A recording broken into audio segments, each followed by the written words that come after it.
discussing about the thermodynamic diagrams in the last class. We have completed actually the thermodynamic diagram part. This diagram also, I think, we had discussed in one of the classes, right? You can see this diagram. Basically, this is a diagram, as you can see, and in which the profiles of temperature measured in the vertical by radiosonde, and this is the dew point temperature measured in the vertical by the radiosonde. They are plotted here, and this is the wind. I was discussing about the winds, right? So, do you remember what is this direction of the wind? What is this wind direction? Sir, northwest, westerly. How much? Which direction? Northwesterly. Northwesterly. And how many knots speed? How many knots? 40 knots. Huh?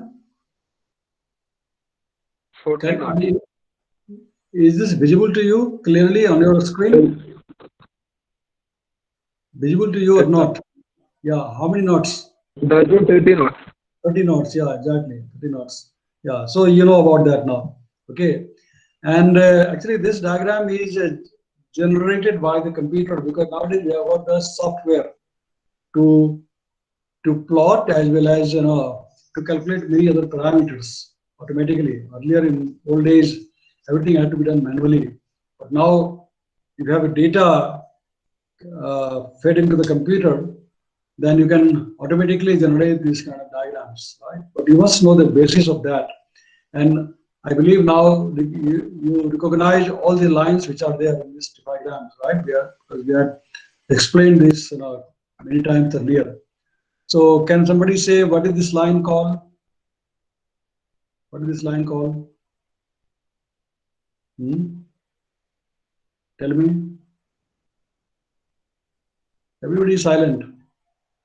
Is this diagram visible to you clearly? So, Yes.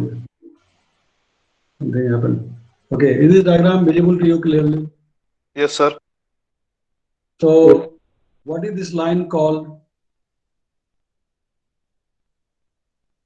Everybody is silent. Tell us. No? What about this line? This dash line, red dash line? I had explained quite in detail about these things. If you don't remember, how we can progress? See, the curved line I explained to you always represents the moist adiabate. Okay, this curved line represents the moist adiabate, right? What are these lines? These horizontal lines? Dry or adiabates? No, well, in this case, this is the pressure here. Okay, Isobars. yeah, isobars, exactly, isobars, right? These are the isobars in this case. Yeah, the diagram in which last time you saw, it is slightly different. Orientation is different for this diagram. So there, the horizontal lines were the dry adiabate, but here it is not, because you can see here. See, these are the temperature, right? They are the temperature. So actually, these lines, because in the earlier diagram you saw, the isotherms were vertical, if you remember, right? The isotherms were vertical, and the dry adiabates were horizontal, and the isobars were slightly slanted.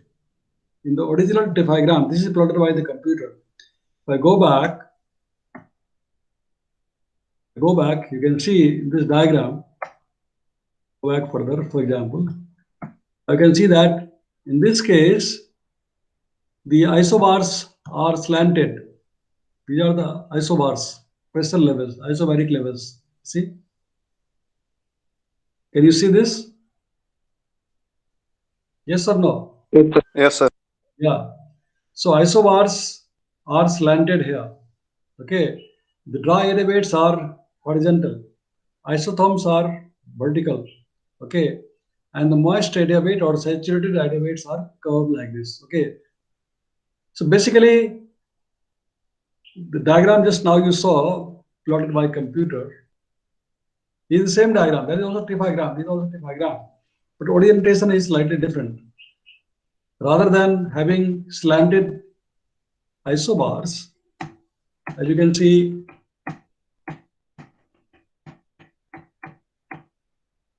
this one, the isobars are horizontal, 100 millibar, 200 millibar, and they are obviously in the logarithmic scale, 1000 millibar, and so on, right? The isotherms are slanted like this one. Isotherms are slanted. Okay, and as you know, the isotherms and adiabates are supposed to be perpendicular to each other, 90 degree. That's what we discussed earlier. That the angle between the isotherm and the isobars, isotherms and adiabates, if you have the maximum angle, then you have the best representation of the profile. Otherwise, everything will be just squeezed in a narrow band, right? And for that, we tried to discuss about different ways to represent the x-axis and the y-axis. Now, if you remember the lecture last time we were discussing, we tried to represent the variables in different ways on the x-axis and y-axis so that they have got the best outlook when you plot the profiles of temperature and moisture. They are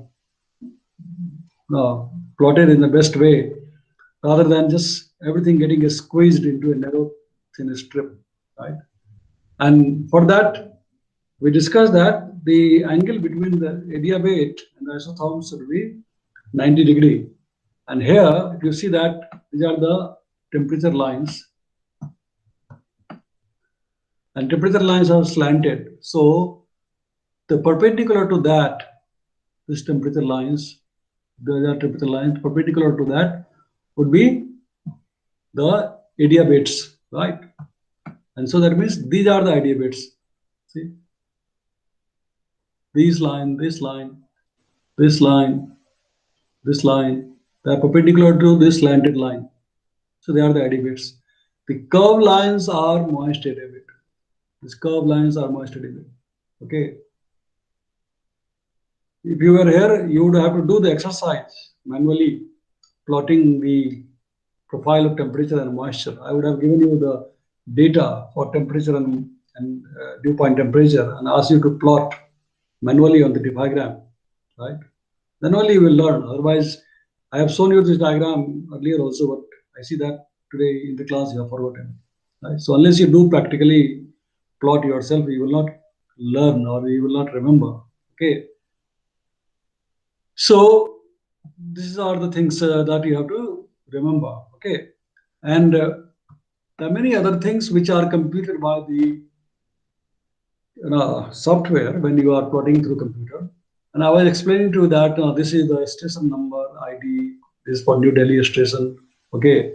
And I just selected a case to show you that when there was a thunderstorm. So when there is a thunderstorm, that means the atmosphere is supposed to be very unstable. So this is a case of unstable profile. Date, whole date, 12 GMT of 2nd May 2018. Okay. And these are the wind profiles. And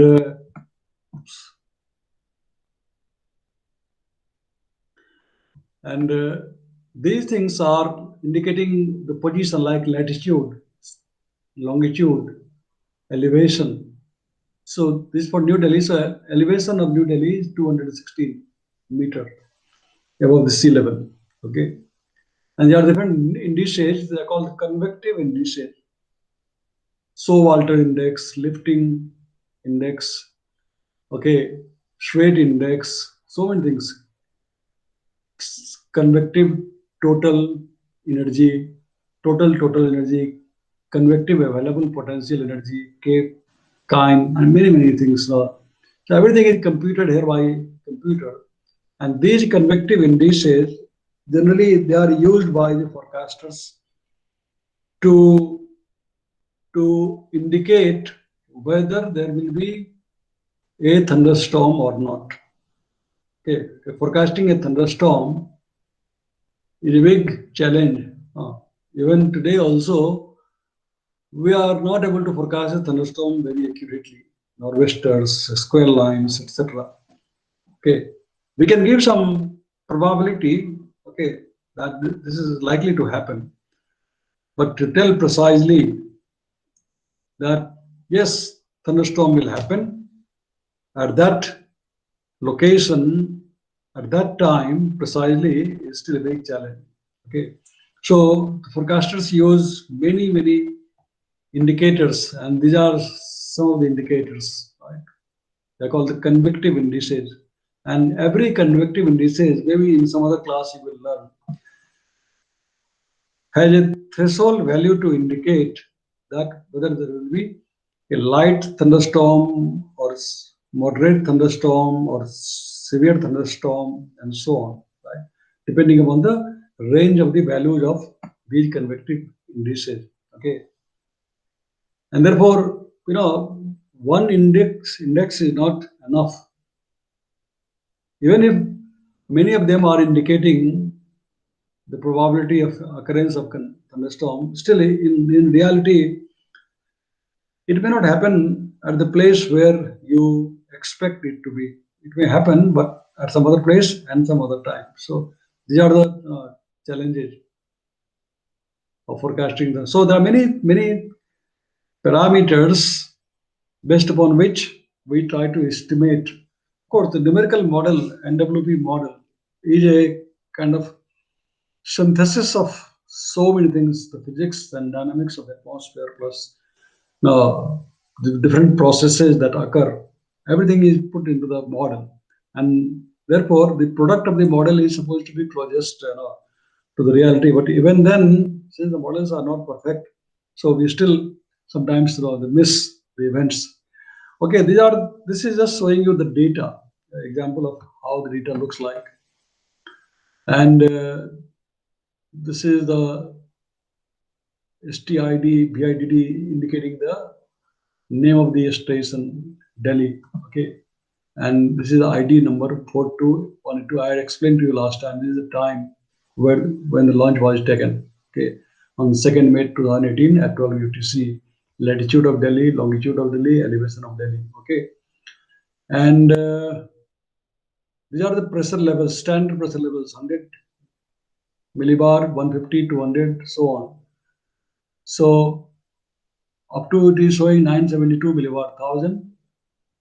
Well, actually, the thing is that here the surface pressure is 972 millibar. So that means 1000 millibar doesn't exist, right? 1000 millibar doesn't exist. Surface pressure itself is 972 millibar. So 1000 millibar, all 999. When there is a 9999 like this, that means data doesn't exist. Okay. These are the temperatures in degrees centigrade: 37.6 degree, 30 degree. As you go up, because this is the surface, and as you go up, this 100 millibar. So this is increasing with height. So these are the temperatures. So the temperature is decreasing with height, right? This is dew point temperature. So there is always a difference between actual temperature and the dew point. That means atmosphere is unsaturated at the ground, right? Air is unsaturated at the ground. Okay. So this is the wind direction, 180. What is 180? If you say 180 wind direction, what does that mean? From which direction? Anybody? Wind direction, if we say, yes, somebody trying to say something. Southerly. What is that? Southerly. Yeah, southerly, correct. Yeah, when wind direction is 180, that means this is southerly wind. It's coming from south, right? So 180, that means wind direction is southerly. So southerly, right? 135 means 135 means Southeasterly. southeasterly, correct. 95, almost How much? Easterly. Easterly, correct. 300. How much? Which direction? 300? So southerly, Northeasterly. Sir, No, no, northeasterly. no, not northeasterly. northeasterly. No, no, Northeasterly. northwesterly. This is northwesterly. Sorry, Because northeasterly has to be always between 0 and 95. 90. Then only it will be northeasterly. And this is 300, 295. So they are all northwesterly, isn't it? Right? And so on. Okay, so now you have an idea that what does it indicate. And this is the wind speed. Okay, wind speed. Here it is in meter per second converted, not knots. Okay, and this is the geopotential height. You have studied about the geopotential height. So this is 16,540 meters. That means the height of the 100 millibar pressure level is 16.5 kilometer above the ground, right? Height of the 100 millibar level is 16.5 kilometer above the ground, right? Height of the 500 millibar pressure level is 5.8 kilometer approximately above the ground, right? And so on. So these are the radiosonde data. These are all data obtained from radiosonde balloon, launched by balloon. Okay. So these are the standard pressure level. The standard pressure levels are always like this one, 1000, 850, 800, and so on. Sometimes 925 is also reported. But because the radiosonde, when it is ascending upwards, it is continuously recording the data profile of atmosphere, right? So there are many intermediate levels also, important levels, because there will be so many kinks, zigzags in the observation. And those kinks in the observation, whether there is inversion, whether there is a sudden increase in the temperature lapse rate, or whether there is a sudden decrease in the lapse rate, then they are called also the important levels, significant levels. And therefore, those significant level data is also reported, because radiosonde anyway recording continuously all data. So these are the significant level data, right? This data is standard pressure level, but these are the in between, like 972 millibar, then we have 968 millibar, 960 millibar, 830 millibar, and so on up to 100 millibar. So there are so many significant level kinks, because if you see the plot, see so many kinks, zigzags, right? They are not smooth line, isn't it? Both the lines are not smooth. This line is slightly smoother, but this line is not at all smooth. So many kinks and zigzags, isn't it? Because of the variation of the moisture, humidity in the atmosphere, right? And atmosphere is, humidity is a highly variable parameter, right? So there are so many zigzags. So they are the significant levels. Here there is an inversion. See, this is the temperature, and inversion means, what do you mean by inversion? Tell me. Am I audible? Am I audible? Yes, sir. Yeah. So what is inversion? Sir, if the lower atmosphere is if a lower layer of atmosphere is colder than the upper layer. Yeah, that means temperature is increasing with height, isn't it? Yes, sir. Yeah, when the temperature increases with height, that we call that layer as inversion layer, right? And you can see that in this layer, temperature is increasing with height rather than decreasing. In this layer, it is increasing with height, isn't it? Between, that means approximately 800 to 800. This is 900, maybe this is 850 millibar. So between 800 and 850 millibar, there is a inversion layer, right? Temperature is increasing with height, and this is very important, because when there is inversion, that means atmosphere is always stable. We'll study more detail about the stability later on. But when there is a inversion layer, that means atmosphere is stable, right? And when there is a stable atmosphere, that means clouds will not form, right? Because there will be kind of, it acts like a lead in the layer of the atmosphere. and as a result, it does not allow the lower layer air in the lower layer to mix up with the upper layer because it is a stable layer. It does not allow, right? And as a result, now the pollutants that are generated at the ground, they remain confined in the lower layer of the atmosphere, in the boundary layer, because it does not allow, if there is an inversion, that inversion will not allow the pollutants to get mixed up with the air above. And so the boundary layer, we'll study later on, boundary layer is about from surface to about 1 kilometer altitude. So the pollutants remain confined in the boundary layer. As you can see in the winter season generally, this kind of inversion is very, very frequent in the winter season. Very frequent in the winter season. And as a result, you can see that the smokes, the haze, and the pollution, the vehicular pollution, so many things people talk about 2.5 PM, 2.5, etc. They all remain hanging in the air, in the lower layers.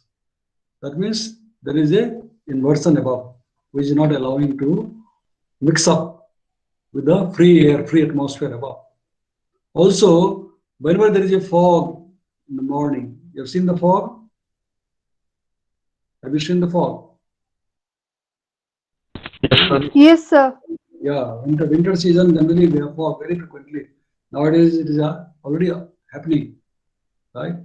So, fog invariably forms when there is a inversion like this. So, the fog is basically a type of cloud, and the cloud remains confined to the ground. It is not able to go up. Only when there is a heating of the ground as the day progresses, because of the solar radiation, then the inversion gets broken. And once the inversion gets broken, then the fog starts getting cleared up, right? So, so many informations you get about the structure, vertical structure of the atmosphere through these observations. So I was telling you that these are the significant levels where there are kinks suddenly jump in the temperature or the humidity, moisture in the vertical. These are all the dry bulb temperature or just ambient air temperature, and these are the dew point temperature. Okay, dew point temperature. So whenever these two temperatures are equal, what does that mean? The layer where these two temperatures are equal, what does that mean? I have explained to you earlier. Come on, anybody? Saturated. Yes, exactly. That means the air is saturated in that layer. Now, if you see this, nowhere it is exactly same. But at some layer, it is very close to each other. At some level, if you see, at the ground, of course, they are too much different. One is 37.6, another is 17. Two different. That means the ground air is very dry, very dry. Even above that is also very dry. But as you go up, the difference starts decreasing. Difference between the two is called the T minus TD. T minus TD. We call the dew point depression. The difference between T and TD, the dew point, we call the dew point depression. T minus TD, dew point depression. Right. So this dew point depression, as you go up, it is reducing. That means air is becoming more and more humid or getting closer to the saturation.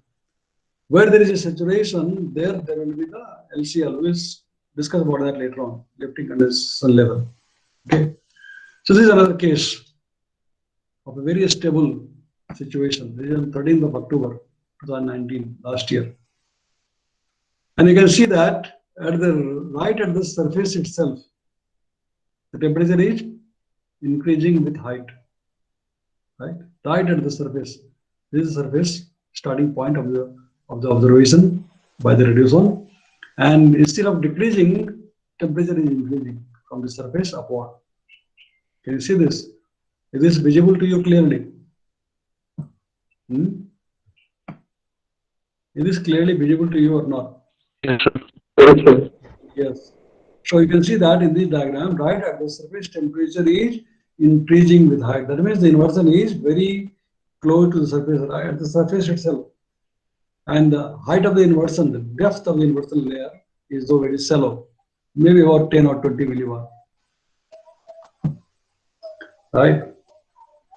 And last time we had studied that, roughly we can say that the pressure decreases by 1 millibar if you rise up at every how many meters? 8 meters. Yeah, exactly. So at every 8 meters, the pressure will drop about 1 millibar. So if there is a pressure drop of 10 millibar, that means how many meters? Approximately? 80 meters. Yes, exactly, 80 meters. That means the depth of the inversion layer is about 80 meters above the ground. 80 meters, right? Quite high compared to our height. What is our typical height? Our average height is how much? What is your height?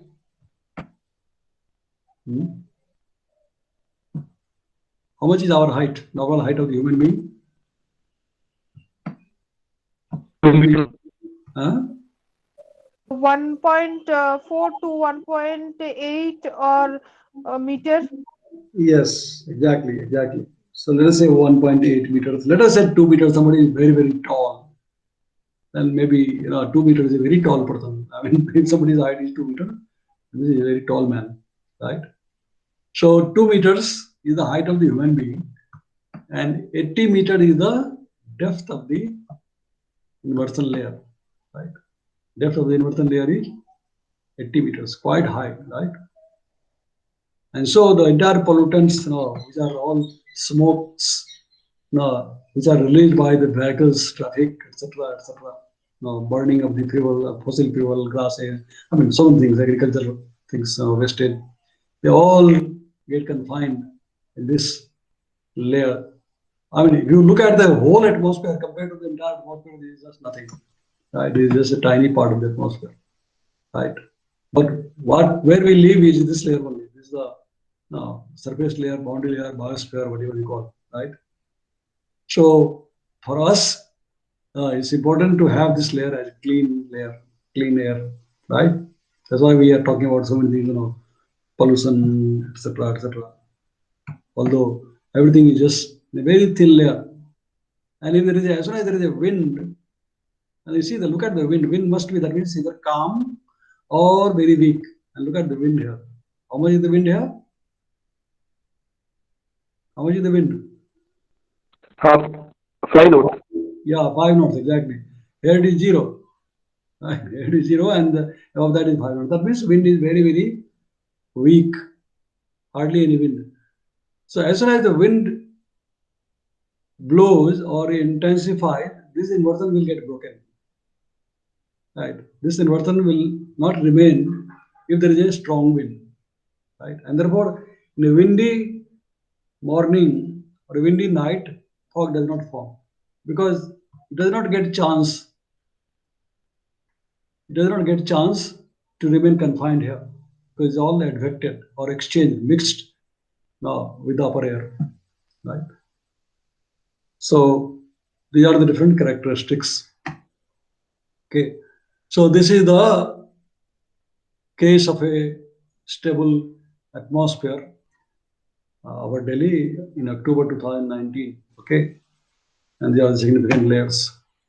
All right, so we have discussed quite a lot about the thermodynamic diagrams, and how they are plotted, how they look like. Okay, and just mention about the names of some of the convective indices. Okay, now let's see what are the water vapor variables in the atmosphere, how we represent the water vapor in air in different ways. Okay, the amount of water vapor present in air may be expressed in many ways. Okay, we must also discuss what happens when water vapor condenses in the air. Okay, a very important process. So, moisture parameters, what they are. The basic one we call as mixing ratio and the specific humidity. right?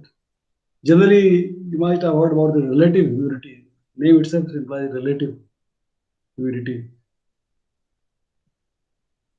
But for a more convenience, because there are certain things which are conserved, and it's always good to deal with conserved parameters, not which is themselves are varying like relative humidity. It is relative, always relative. So mixing ratio and specific humidity are the one which we generally use for our purpose, for discussion, for analysis, for the modeling, etc., etc. What is mixing ratio? Mixing ratio is defined as the ratio of mass MB of the water vapor to the mass of the dry air. Okay, ratio of the mass of the water vapor to the mass of the dry air. This is how it is expressed. W denoted by W is equal to MB divided by MD, where MB is the mass of the water vapor and MD is the mass of the dry air. Okay. The mixing ratio is usually expressed in grams of water vapor per kilogram of dry air. Okay, this unit is always because amount of water vapor, the quantity of water vapor is small compared to the total mass of the air or even total mass of the dry air. So we always express in terms of the grams per kilogram, right? But when we are to do the calculation, then since it has to be a uniform MKS unit, so it has to be converted into kilogram per kilogram. Obviously, in that case, it will be very, very small, right? Very, very small quantity. Kilogram per kilogram will be very, very small. So we express in terms of the grams per kilogram of dry air. In the atmosphere, magnitude of W typically ranges from a few grams per kilogram in the middle latitude to about 20 grams per kilogram in the tropics. 20 grams per kilogram is a fairly high value of the mixing ratio. Okay, that means in 1 kilogram of dry air, that 20 grams of water vapor. What it means, right? It means that in 1 kilogram of dry air, there are 20 grams of water vapor. If neither condensation nor evaporation takes place, the mixing ratio of an air parcel is constant. It is a conserved quantity. As I said, mixing ratio is a conserved quantity, and that's why we utilize this mixing ratio, even a specific humidity also, same thing. Okay, for our practical purpose, for calculation purpose.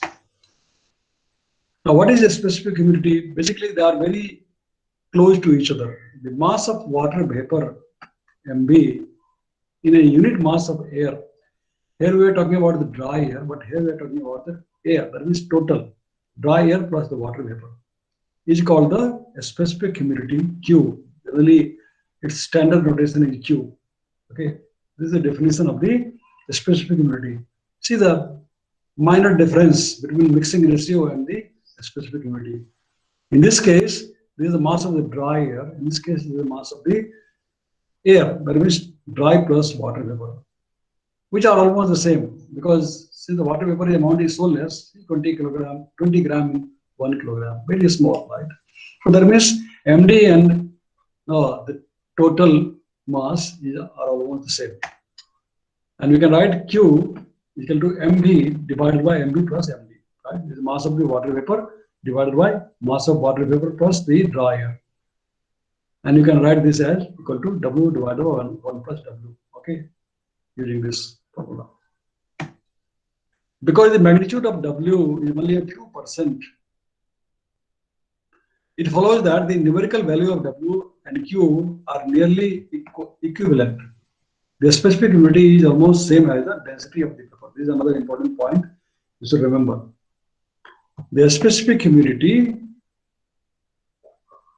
is almost close to the mixing ratio, and this is same as the density, almost same as the density of the water vapor, density of the water vapor.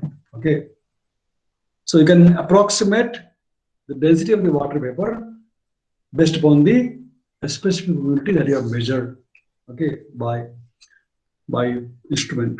Okay, what is the name of the instrument, by the way, which measures the humidity in the atmosphere? Hygrometer. Hygrometer, correct. Hygrometer. Yeah, hygrometer is the one which measures the humidity, and that measures the relative humidity. Okay, that has to be converted to a specific humidity, and there are formulas for that conversion. That has to be converted to the specific humidity because that is a conserved quantity. Now, saturation vapor pressure. Okay, there are all fundamental things. Probably you might have known, read, studied somewhere, or maybe forgotten. But we shall discuss once again for continuity and for your refreshment. Okay, now let's see. I've got two boxes. Okay, filled with water at the bottom. Okay, two boxes filled with the water at the bottom. Right. So when this is warmed, let's say this is temperature having T. Okay, consider a small box, closed box, the floor of which is covered with pure water at temperature T. When the air is dry, water will begin to evaporate and the vapor pressure will increase. Once the evaporation starts, then the vapor pressure will start increasing, right? As the water vapor pressure increases, so will be the rate at which the water condenses from the vapor phase back to the liquid phase, because the more vapor pressure is more, then the condensation will also increase. Okay.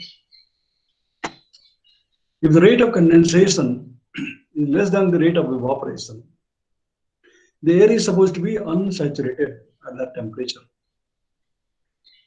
If the rate of condensation is less than the rate of evaporation, then water is supposed to be unsaturated. Whereas when the two are equal, rate of condensation and rate of evaporation are equal, that means what?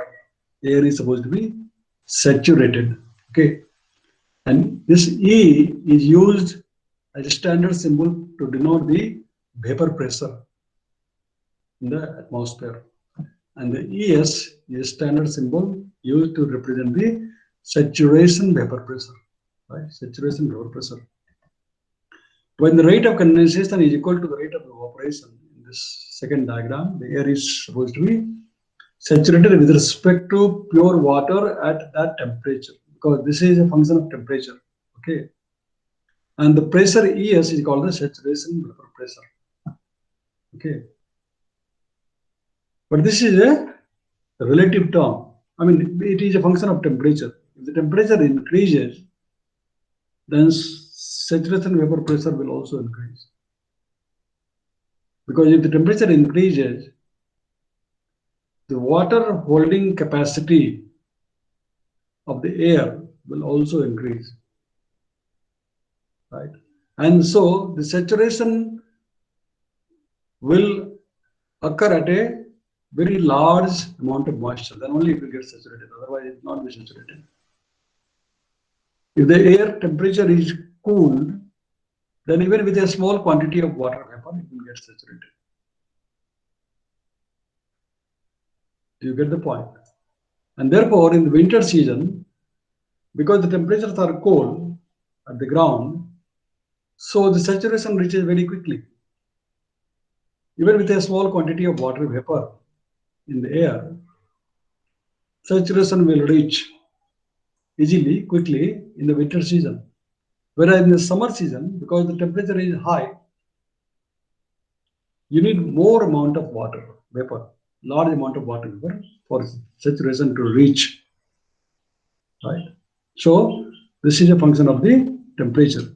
And that's the reason why in the winter season, because the saturation reaches very quickly, so you get the fog in the morning, right? Condensation takes place and you get the fog. As soon as the saturation occurs, condensation occurs, and when the condensation occurs, you get the fog. Whereas in the summer, there is no fog because saturation doesn't reach at the ground, right? Unless you go up above at a certain level, certain height above the ground, then only saturation will reach. And that's the cloud-based lifting condensation level, right? So, okay, this diagram shows the variation. As I said, it is a function of temperature. So we plot the saturation vapor pressure in the y-axis, and this is the temperature on the x-axis. Then this is the vapor pressure. This is the vapor pressure. Okay.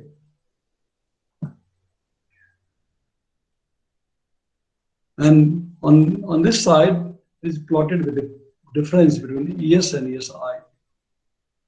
Okay, and you can see that it is maximum at certain temperature, and then after that is in drops.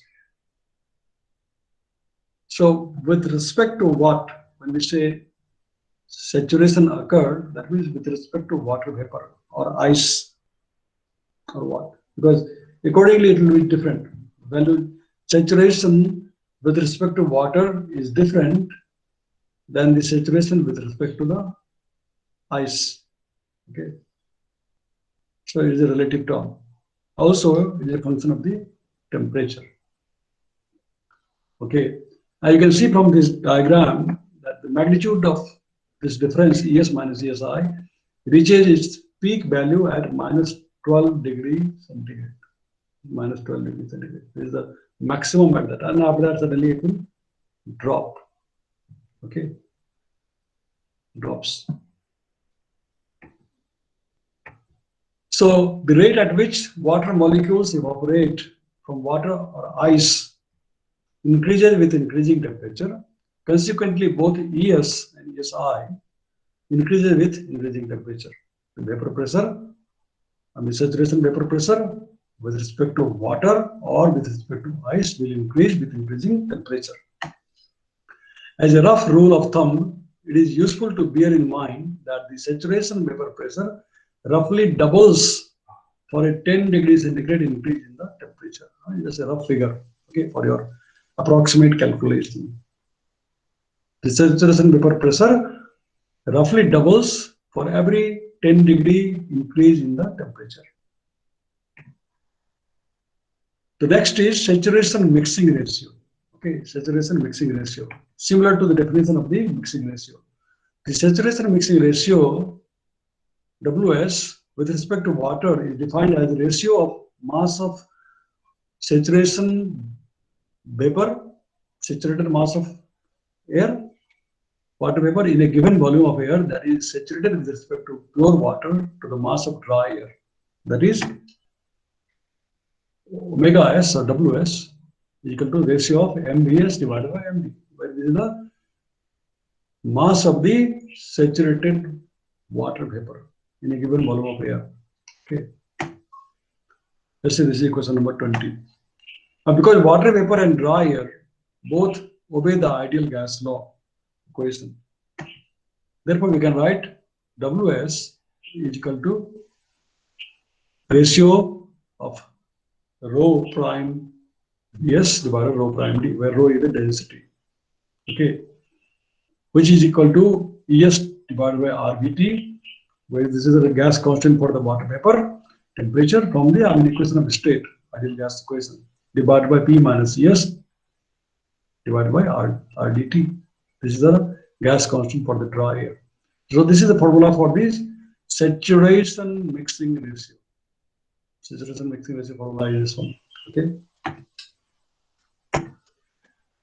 where Vs is the partial density, rho prime Vs, this one is the partial density of water vapor required to saturate air with respect to water at temperature T, and rho prime D is the partial density of dry air. Okay, combining these two, 21 with now this one, because earlier we have seen that RD by RV, the gas constant, the ratio of the gas constant of the dry air with gas constant of the water vapor is equal to MW by MD, which is equal to epsilon, which is equal to 0.622. This is the ratio RD by RV. And so we can get the saturation vapor pressure approximately equal to 0.622 times ES divided by P minus ES, where ES is the vapor pressure and this is the difference between pressure, air pressure, and the vapor pressure. P is the pressure of the air, right? So now instead of using this complex formula, it is more simplified here. The saturation vapor pressure is approximately equal to 0.6 to 2 times ES divided by P minus ES. Because P is much larger than the ES. The air pressure is much larger than the pressure of the water vapor, saturation water vapor pressure. And therefore, we can write WS is approximately equal to 0.622 times ES divided by P. Okay. We can approximate like this one, right? This is the formula to compute the saturation mixing ratio. Saturation mixing ratio is approximately equal to 0.622 times ES divided by P. Hence, at a given temperature, the saturation mixing ratio is inversely proportional to the total pressure. Here, the saturation mixing ratio is inversely proportional to the air pressure, right? So what this diagram is, this formula shows that saturation vapor pressure is inversely proportional to the air pressure. Okay. So after having discussed this, I think now is only 1:35. So maybe in next class we shall discuss about the other things, or shall we quickly discuss one more slide maybe, and then after that we can stop. Relative humidity, dew point, and frost point. Okay, the relative humidity RH with respect to water is the ratio expressed as a percentage of the actual mixing ratio W of air to the saturation mixing ratio WS with respect to the plane surface of pure water at the same temperature and pressure. That means RH, the relative humidity, is the ratio of mixing ratio to the saturation mixing ratio. And when you multiply by 100, that becomes percentage, right? We always express RH, the relative humidity, in terms of the percentage. So RH is the ratio of the mixing ratio of water vapor divided by saturation mixing ratio of the water vapor, and which is approximately equal to 100 times E divided by ES, which is the vapor pressure, right? This is vapor pressure, and this is the saturation vapor pressure. Ratio of the vapor pressure over saturation vapor pressure is the RH, relative humidity. The dew point temperature TD is the temperature at which air must be cooled at a constant pressure for it to become saturated with respect to water. In other words, the dew point is the temperature at which the saturation mixing ratio WS with respect to liquid water becomes equal to the actual mixing ratio W. So when W and WS are equal, that means dew point has reached. So in other words, in a layman's language, in simple plain language, the dew point temperature is the temperature at which the dew forms. You know the dew, right? You must have seen the dews, tiny drops of water, droplets on, say, on the surface of a leaf of a plant. Dew, you must have seen, right? So dew point temperature is the temperature at which the dew forms, so water vapor condenses, right? Saturation occurs. The frost point is defined as the temperature to which air must be cooled at constant pressure to saturate it with respect to a plane surface of pure ice. Okay, this one is with respect to pure water, whereas this is with respect to the pure ice. So this is a frost point. Some of you might have seen the frost in the winter season in the morning, right? Frost, like as if it looks like, the ice has formed or the snow has formed at the surface, especially where there are crops or grasses. Frost has formed because it has frozen, right? Frost point. So the temperature has dropped so much that the water has frozen, frost, right? Frost formation. So it defined as the temperature to which air must be cooled at constant pressure to saturate it with respect to a plane surface of pure ice. Okay, so we stop here and we shall discuss about the lifting condensation level in our next class. Okay. So, any question till now? Sir, Yeah. so you have mentioned that ESC is the vapor pressure. So what is ESI, sir? With respect to ice, Okay, sir. Thank you. yeah, what happened to our screen? Oops. Just a minute. Sir, one question. Yeah. Sir, it's not from the chapter but outside. Sir, do you know our admission number, sir? What is that? Sir, do you know our admission number? Admission number. Yes, sir. What is admission number? Sir, I don't know. That's why I'm asking you, sir. I mean, where it came, how you, heard this word admission number? Maybe this is a registration ID. Why you are asking?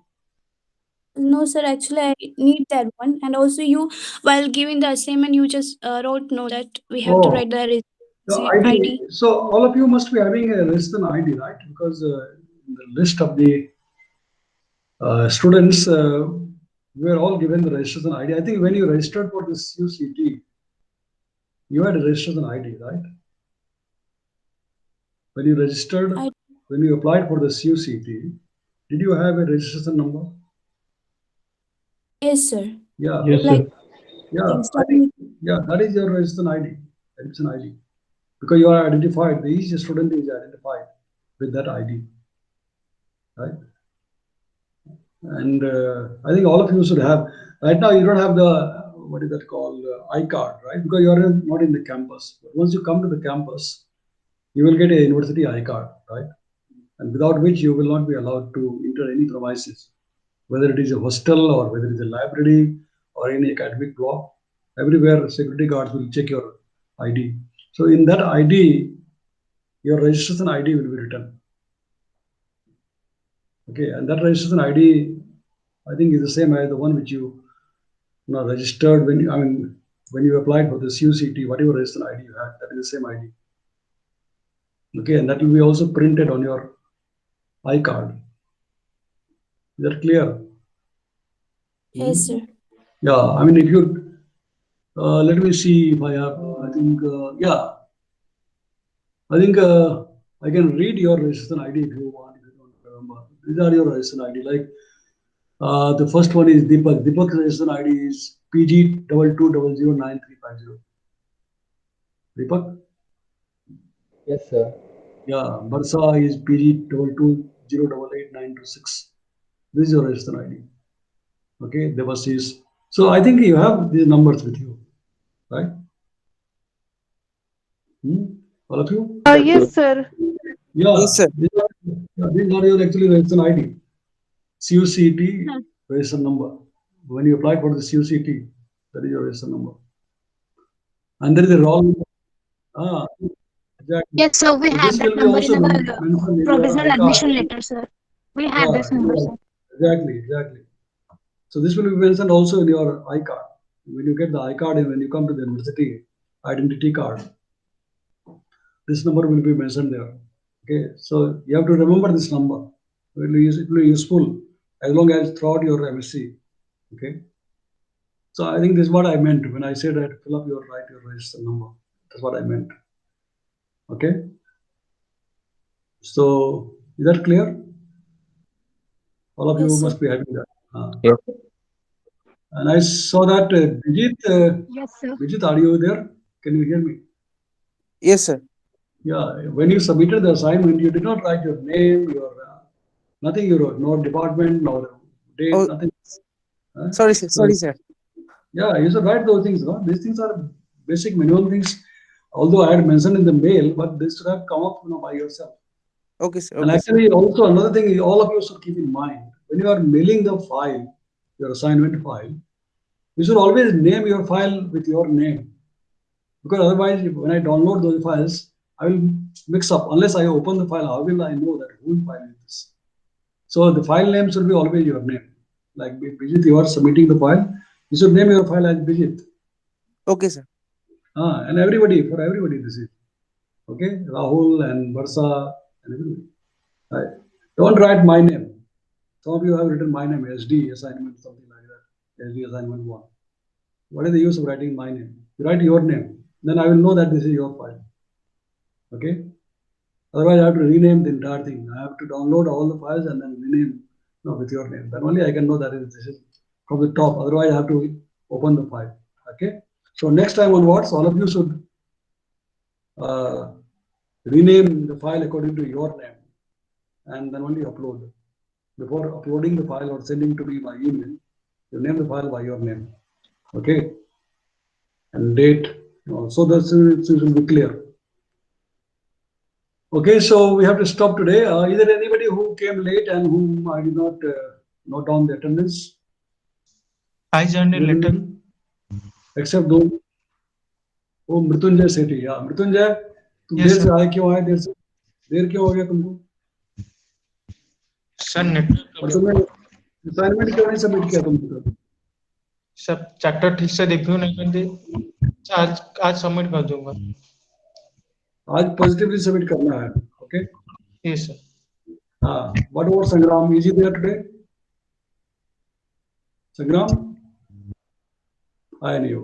बहुत gap होता है. I think he will have a problem. So 2 of you have not submitted, or rather 3-4 of you have not submitted, I think, so far. उसमें से मृत्युंजय, संग्राम, विशाल और एक और कोई था. So 4 of you have not submitted. Okay, so जो अभी एब्सेंट है, जो मेरा बात सुन नहीं रहा है, उसका तो बात ही खत्म छोड़ो. लेकिन जो प्रेजेंट है, you must submit your assignment by today. Okay. Yes, sir. Right. So I'm going to stop the class. I'm going to stop recording. And if you have any question, any other question? No question. So fine. Shall stop recording.